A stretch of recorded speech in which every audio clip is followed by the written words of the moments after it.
नमस्कार दोस्तों, स्वागत है हमारे अभिभाई यूट्यूब चैनल पर। एक लड़की ने एक छोटी सी गलती के कारण वो आज भी पछता रही है।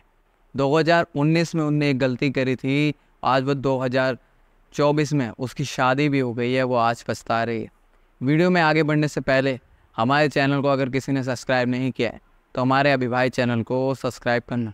तो चलते हैं उस इंसिडेंट या उस घटना की तरफ। तो ये घटना एक नेहा नाम की एक लड़की का। और नेहा नाम की लड़की आगरा में रहती थी। उसके मम्मी पापा और उसका छोटा भाई एक साथ रहते थे। तो उसका जो 12th था वो सब कंप्लीट हो गया था और उसने कॉलेज की भी लास्ट ईयर में थे, वो भी अभी रिजल्ट आने ही वाला था। तो उसके घर पे एक दिन उसके चाचा आते हैं। चाचा आके उसको कहते हैं कि यार तेरा तो अभी रिजल्ट आने वाला है, फिर उसके बाद तू मतलब क्या करेगी, अपने थोड़ा पैरों पे खड़े हो, अपने पापा को थोड़ा सपोर्ट कर। हाँ भाई, तू घर में कुछ दे, पैसे वैसे मतलब कुछ ऐसा कर। वो ज़्यादा रिच फैमिली से नहीं थे ना, ये ऐसे ही थे, मतलब middle class, lower middle class जो फैमिलीज होती। तो वो कहती है कि पापा को आप समझाओगे तभी वो मानेंगे, ऐसा तो मेरी बात तो मानेंगे नहीं। तो वो कहते हैं चलो अगले दिन हम उठ के बात कर लें। तो अगले जैसे दिन होता है, सुबह अपने पापा से वो बात करने के लिए कहती है कि चाचा जी अब बात कर ले। तो चाचा उसके पास जाते हैं, उनके पापा के पास, मतलब अपने भाई के पास जाते हैं और कहते हैं यार अब लड़की भी बड़ी हो गई है, कुछ अपना मतलब कमाएगी और थोड़ा बाहर भी घूमेगी तो उसको थोड़ा बाहर का भी पता लग जाएगा। तो उसके पापा बहुत ना ना करते हुए मान जाते हैं और उसकी मम्मी भी मनाते हैं कि हाँ मान जाओ, कुछ नहीं होता है, चाचा के साथ रहेगी, ऐसा कुछ नहीं। तो उसके चाचा के साथ वो 2 दिन के लिए चले जाते हैं कि हाँ भाई पहले देख के आती हूँ, अगर मेरा काम लग जाता है तो मैं वहीं रहूँगी, नहीं तो आगरा वापस आ जाऊँगी। तो उसके पापा मान जाते हैं, हाँ अगर मिलता है तो वहीं रह, मतलब मिल जाएगा तो वहीं रहना, अगर नहीं मिलेगा तो घर आ जा। तो वो चली जाती। 2-3 दिन हो जाते हैं, उसको काम नहीं मिलता। वो सोचती है यार मैं अपने मतलब चाचा पे बोझ बन गई। और उसके चाचा का खुद का घर तो था नहीं, वो रेंट पे रहते थे। वो कहते हैं यार ये तो रेंट पे रहते हैं, अब मेरा भी एक बोझ हो गया है कि हाँ भाई अब मैं भी उनके पास रह रही हूँ और खाना पीना जो भी होता है, मतलब एक तरह से उनको लग रहा था कि इस लड़की को लग रहा था कि मेरे मतलब उनको बर्डन पड़ रहा होगा कि मैं आगे यहाँ रह गई ना, उनके पास घर है, रेंट वेंट भी देना होता है, कुछ नहीं। तो एक दिन वो जो चाचा की बेटी का एक दोस्त आता है, तो उससे वो बात करती है कि हाँ भाई मेरे को एक जॉब की ज़रूरत है, आप ढूंढ लेना जो कोई जॉब हो तो वो कह रही है चलो ठीक है मैं आपको बता दूँगी। तो अगले 2-3 दिन के बाद वो लड़की आती है, तो वो कहती है कि मेरे पापा ने एक जॉब ढूंढी तो है, एक गुड़गांव में क्लिनिक है, आप वहाँ काम कर लोगी। ये नया कहती है हाँ हाँ मैं काम कर लूँगी, आप बस। फिर वो लड़की कहती है बस आप मेरे पापा का नाम ले लेना, फिर आपकी जॉब वहाँ पे फिक्स हो जाएगी, फाइनल हो जाएगी, आप वहीं पे काम कर सकते।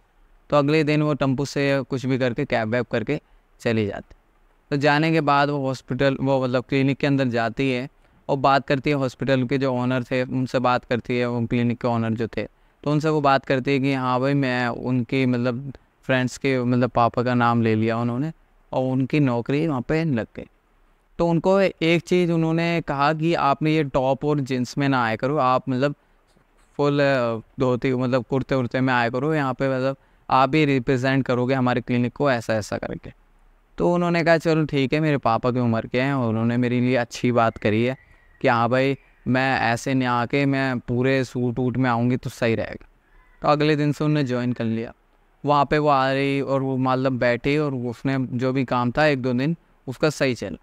उसको ऐसा लगने लगा कि वो डॉक्टर में कुछ गड़बड़ है, उसकी आंखें की कोई पुतली है ना, मतलब ऐसी कोई इंसान की तरह नहीं है, कुछ ऐसे ही है कि जैसे उसमें कुछ दानव या राक्षस या कुछ भी गलत एंटिटी उसके अंदर है।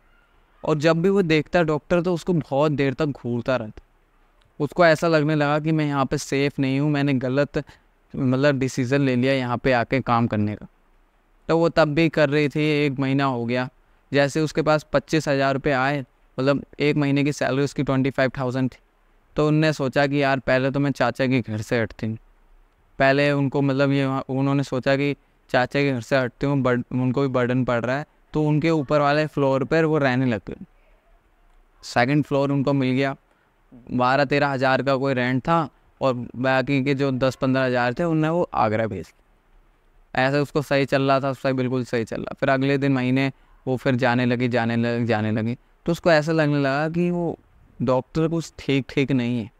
और वहाँ पे एक लड़की काम करने आती थी। आगे एक बहुत ज़्यादा मतलब पुराना टाइप का घर नहीं होता, बहुत ज़्यादा खतरनाक टाइप, बिल्कुल वियर्ड, जिसे कहते हैं वियर्ड घर है। वहाँ से वो लड़की आती थी और झाड़ू पोछा करने का काम करती थी। तो झाड़ू पोछा वो बहुत टाइम से देख रही थी कि 1-1.5 महीना हो गया ये लड़की आती है और 1-2 घंटे में झाड़ू वाड़ू मार के चल जाती। एक दिन उस लड़की ने उससे पूछ लिया, नेहा ने उससे पूछ लिया कि आप मतलब ये कहाँ से आते हो, ऐसा कैसे? तो वो बोलती है कि मैं यहाँ से आती हूँ, मतलब बिल्कुल खुलने लगी। जैसे कि एक बंदा होता है, जैसे आपको कैसे क्वेश्चन पूछा गया कि आप कैसे हो, तो वो यही बताएगी हम ठीक हैं।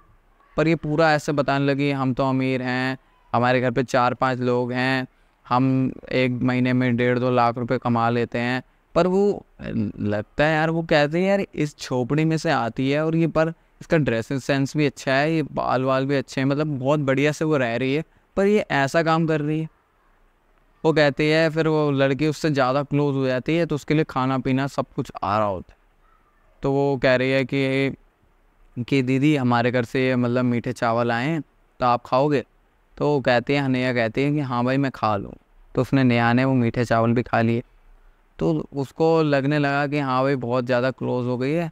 तो लड़की ने एक दिन ऐसा कह दिया कि दीदी आपकी वो डॉक्टर साहब मतलब बात मान लेंगे, आप मुझे फुल टाइम के लिए नौकरी दिलवा सकते हो, आपके साथ में मतलब यहाँ पर रिसेप्शन पे बैठ सकते हो, आप ऐसे कुछ बात कर लो। तो अब कहती है चलो मैं अगले दिन बात कर लूँगी। तो वो वहाँ पे गई डॉक्टर के पास। तो उन्होंने डॉक्टर से बोला कि ये जो लड़की आती है ना यहाँ पे साफ़ सफाई करने वाली, ये कह रही थी कि अगर आप इसको नौकरी पे रख लोगे तो बहुत अच्छा रहेगा। तो कहते हैं हाँ इसको भेज देना, कल से आ जाएगी, फुल टाइम नौकरी करेगी 9 बजे से 7 बजे तक। तो वो उसके पास आती है, बहुत खुशी में नेहा आती है, वो उससे गले मिलती है और कहती है आपकी नौकरी पक्की हो गई, आप कल से आ जाना 9 बजे और रात के शाम को 7 बजे आपकी छुट्टी हो जाएगी। तो उसको बहुत अच्छा लगने लगा कि हाँ भाई मतलब मेरी वजह से किसी का घर बसा है, किसी को मतलब हेल्प हुई है एक तरह से। तो वो बहुत खुश थी। तो एक दिन वो उसको चाय पीने का मतलब मन करा, तो 4-5 बजे वहाँ पे कोई भी नहीं आता नहीं था। तो वो सोचती थी कि चलो मैं यहाँ पे, वो अपना फ़ोन भूल गई थी, उसके पास था आईफोन, उसके पापा ने गिफ्ट करके भेजा। तो वो चली गई बाहर कॉफ़ी वफ़ी या चाय वाय पीने। तो वहाँ पर वो गई, तो वहाँ पे थोड़ा 5-10 मिनट उन्होंने चाय वाय पी के जैसे ही वो आई क्लिनिक के अंदर, तो उन्होंने देखा कि मेरा आईफोन वहाँ पे नहीं। पूरे क्लिनिक में उन्होंने ढूंढा, हर जगह, पूरे हर एक कमरे में जाकर ढूंढा कि यार मेरा आईफोन गया तो गया कहाँ। तो सामने वाली दुकान पे उसको जानने वाले थे, कोई मतलब भैया भैया था, तो उसके पास गई और वहाँ पे बोला कि आप कैमरे में चेक करना कि अगर कोई क्लिनिक के अंदर आया हो और मेरा कोई आईफोन वगैरह कोई लेके गया हो। तो उन्होंने जैसे ही चेक करा तो वही लड़की जिसकी उनने मदद करी थी, जिसकी उसने नौकरी लगवाई थी, वही लड़की अंदर जाती है और वहाँ से वापस आ रही होती है, तो उसके हाथ में आईफोन होता है। तो वो लड़की को जैसे पकड़ के उसके पास लेके आती है दुकानदार के पास और वो कैमरा चेक कराती है। तो वो लड़की बहुत रोने लगती है, गिड़गिड़ाने लगती है कि अरे वो दीदी मेरे को आईफोन चलाने का मन था दीदी, पर मैं मेरे मतलब ख़रीद नहीं पाई, मतलब बहुत ही बुरी तरीके से गिड़गिड़ाने लगी। तो नेहा भी समझती कि हाँ भाई चलो कोई बात नहीं, गलती हो गई, कोई बात नहीं, माफ़ कर। तो उसको माफ़ कर दिया। तो वो सॉरी वॉरी उससे बोलने लगी। तो उसके लिए वो मीठी मीठी चीज़ें लेके आती, जैसे कोई खाना होता है तो मीठा खाना लेके आती। ज़्यादातर उसको मीठा ही खाना देती है और मीठा ही खाना मतलब उसके लिए हर बस मीठा ही खाना लेके आती थी। तो उन्हें मीठा खाना खाना चालू कर दिया। उसको इतनी बार मतलब एक वार्निंग मिल चुकी थी नेहा को, तब भी वो समझ नहीं पा रहे थे कि ये क्या है, यहाँ पे क्यों फंस गई है आके, पर उसको कुछ समझ नहीं आ रहा। तो जैसे ही वो घर के अंदर आती है, मतलब अपने घर में आती है, तो वो गेट वेट खोलती है तो अंदर आकर सो रही होती है। तो उसको ऐसा लगता है कि उसके आसपास कोई है। कभी उसको डॉक्टर दिख जाता, कभी उसको वो लड़की दिख जाती, कभी वो डॉक्टर दिखता तो हाफ लोअर में दिखता, ऊपर कुछ नहीं होता था उसके। तो वो डरने लगी, वो सोचती कि यार अब मैं कमरे के अंदर रहूँगी ही नहीं। वो फिर रोज़ छत पे चली जाती, छत पे जो मतलब बहुत टेरेस था, 4-5 फ्लोर के ऊपर टेरेस था, तो वहाँ जाके वो बैठ जाती, अपने बॉयफ्रेंड से बात करने लग जाती। तो वो कह रही कि रोज़ वहीं पे बात कर रही थी, तो उसको एक लड़का दिखने लगा, बहुत ही गंदे शेप में, उसका मुंह पूरा चटक चटक सा रखा है, बिल्कुल चटक के जैसा मुल्तानी मिट्टी लगा रखी हो, ऐसा चटका हुआ था, बिल्कुल ही सेम टू सेम। आप ये फ़ोटो में भी देख सकते हैं, वीडियो में भी देख सकते हैं, बिल्कुल ऐसा मुँह चटका हुआ। उसको रोज़ देखता। एक दिन हुआ, दूसरे दिन हुआ, तीसरे दिन हुआ, चौथे दिन भी हुआ। तो उस लड़की ने 5वें दिन वो जो 3-4 लड़के वहाँ पे खड़े रहते थे टेरिस पे अपने आराम से, तो उनके पास गई कि आप ये बदतमीजी बंद कर रहे हो, ये मेरे को एक लड़का आता है वो रोज़ मेरे फ़ोन के अंदर देखता है। तो वो कहते हैं हम यहाँ तो 3 ही लोग हैं और चौथा तो आता ही नहीं है यहाँ पे। तो उनने कहा कि चलो आज देखना, आज वो भी आएगा। तो वो बैठ गए, एक बंदा सीढ़ी के पास बैठ गया, 2-4 लोग ऐसे ही खड़े हो गए, वो कह रहे चलो हम भी देखेंगे कौन लड़का है। तो ऐसे ही 11 साढ़े 11 बजे तो एक लड़का आता है, उसके फ़ोन में फिर झाँकने लगता। तो वो कुछ नहीं कहती जब तक वो बॉयफ्रेंड से बात कर रही होती। फिर पूरी बात जैसे ही उसकी ख़त्म होती है तो उस लड़के के पास आते, देखो तुम्हारी फिर बदतमीजी हुई, तुमने फिर आज एक लड़के को भेज दिया, वही लड़के को भेज दिया, तुमने ऐसा ऐसे, मतलब बहुत ज़्यादा उनके पास गुस्सा होने लगा। तो उनने कहा कि कौन सा लड़का, हम तो सीढ़ी पे ही बैठे हैं, यहाँ पे तो कोई आया ही नहीं है। तो वो फिर नीचे आती है कमरे में, जैसे तैसे वो सोती है। वो कहती है यार मैं, मतलब मेरा माइंड डाइवर्ट हो गया कि मैं मेंटल हो गई हूँ, क्या हो गया। तो उसको अगले दिन फ़ोन आता है कि उसकी जो मौसी की बेटी होती है, उसने अपने पंखे से फांसी का फंदा बनाकर खुद सुसाइड कर लेते। तो वो बहुत रोती है, वो कहती है कि मम्मी मेरे को घर आना है, पापा मेरे को घर आना है। तो उसके पापा कहते हैं चल कोई नहीं, तू घर आ जा। और उसकी मम्मी कहती है नहीं, यहाँ पे पुलिस केस भी हो गया है, अब तेरे को अच्छी खासी नौकरी मिल गई है, क्या पता तेरे पे भी कोई वादा लग जाए या तेरे को भी कोई दिक्कत आ जाए, इससे तू वहीं रह।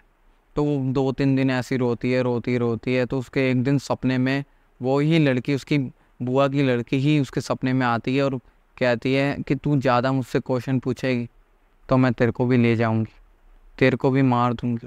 बहुत ही वियर्ड वॉइस में, उसका पूरा फेस स्ट्रक्चर ही चेंज है, पूरे में खून वून बहुत गंदी तरीके से। तो वो कहती है यार मेरे पास तो कितने एंटिटी हैं। एक एंटिटी उस डॉक्टर की जो रोज़ दिखती है और जो बेड पे भी लेट जाती है, और उसको कभी ऊपर से कोई पहना ही नहीं होता, उसने नीचे से बस लोअर ही पहन रखा होता और बिल्कुल न्यूट, बिल्कुल ही न्यूट, तो आप समझ सकते हैं, बस लोअर पहन रखा है बिल्कुल न्यूट। एक डॉक्टर की आत्मा दिख रही है और एक एंटिटी दिख रही है कोई आसपास घूम रही है, और एक वो बुआ की लड़की दिख रही है। और डॉक्टर ने पता नहीं ऐसा क्या कर रखा है कि वो मतलब पागल सी हो गई है, मतलब एक तरह से वो सोच भी नहीं पा रही है कि क्या करना। और वो एक दिन वो बाहर बालकनी से देखती है तो उसको एक एंटिटी और दिखती है। तो ऐसे उसको 4-4 एंटिटी होती हैं, पर उसको पता नहीं लगता है कि 4-4 एंटिटी। फिर एक दिन वो थक हार के अपने बॉयफ्रेंड को बताती है कि मेरे को ऐसा ऐसा हो रहा है, मुझे बहुत चीज़ें दिख रही हैं वो। तो वो उसका बॉयफ्रेंड उसके घर आता है और उसके साथ बाबा भी आते हैं। तो बाबा उनके घर जैसे ही आते हैं वो कहते हैं ए लड़की, तू बहुत गलत जगह आ गई, यहाँ पर जिस कमरे में तू रहती है इस कमरे में एक लड़का रहता था जिसने फांसी लगा के मर गया है, तभी वो तेरे को रोज़ टेरिस पे दिखता है। तो वो कह रही है कि अरे हाँ बाबा, वो मतलब उसको क्वेश्चन पूछने लगी कि वो जो मेरे पास, मतलब मेरे को मेरे बेड पे जो वो क्या कहते हैं डॉक्टर दिखता है वो कौन। कह रहा वो डॉक्टर ने भी तेरे ऊपर जिन छोड़ रखा है। तो वो थोड़ी डरने लगती है और वो कहती है कि मेरे पास जो एंटिटी घूमती रहती है मेरे बेड के पास, मेरे कमरे पे, मेरे सर पे, ऐसा ऐसा करके। तो उन्होंने कहा वो जो लड़की है ना जो तेरे को मीठे चावल वगैरह जो मीठी चीज़ें खिलाती, उसने तेरे पे कर रखा है। और वो कहते हैं जो मेरे सामने, मेरे बिल्डिंग के सामने वाली बिल्डिंग में मतलब मेरे को एक आदमी दिखता है। वो कहते हैं कि मतलब एक औरत और एक आदमी होता है, उनके आपस में झगड़ा हो रहता है, तो उसने चाकू मार देती है औरत, तो वो आदमी ख़त्म हो जाता है। तो वो तेरे को दिखता है। वो कहती है कि मैं तो मतलब इससे मतलब मुक्ति कैसे मिलेगी, मतलब इससे मुझे छुटकारा कैसे मिले। तो वो लड़की को एक मतलब ज़्यादा वो बताते ही नहीं है कि मतलब कुछ प्राइवेसी की बात होती है तो उसने ज़्यादा कुछ नहीं बताते। वो कहते हैं कि बाबा ने मुझे बस 4-5 कलावे दे दिए हैं कि उसको बांध लेना और यहाँ से तुम घर चले जाओ, यहाँ पे तो रहो मत। तो वो बहुत ज़्यादा मतलब रोने लगती है, कहती है कि बाबा मुझे बचा लो, बाबा मुझे बचा लो। तो कहते हैं कि तुम कभी लौट कर दिल्ली या आगरा मत आना। तो वो इतना ज़्यादा पोजेस हो जाती है कि वो मतलब बांध लेती है वो, और वो आगरा भाग जाती है, आगरा चले जाती। तो उसके अगले साल उसकी शादी हो जाती है उसी बॉयफ्रेंड से। तो शादी होने के बाद वो अभी भी मतलब 2024 हो गई है, अभी वो पोजेस है, मतलब अभी वो टेंशन में है कि वो मेरे साथ वो क्या चीज़ हो गई थी। वो लड़की को मैंने इतना मतलब माना था या उतना फ्रेंडशिप उसके साथ मैंने करी थी, वो भी मेरे ऊपर मतलब हावी हो गई थी, मेरे ऊपर भी उसने कर दिया था। और डॉक्टर का तो उसको पता ही लग गया था आते ही कि उसका बिहेवियर कैसा है, उसको तभी यहाँ से चला जाना चाहिए था। तभी उसने ये एक स्टोरी मेरे जीमेल या ईमेल पे भेजा है। अगर आपके साथ भी ऐसी कोई घटना होती हो, पहली बात तो किसी के साथ ऐसी घटना हो ना, अगर किसी के साथ भी होती हो तो मेरे ये जीमेल पे जो डिस्क्रिप्शन में जीमेल है उस पे आप कहानी लिख सकते हैं। तो मिलते हैं दूसरी वीडियो के साथ, तब तक के लिए नमस्कार, बाय बाय, थैंक यू।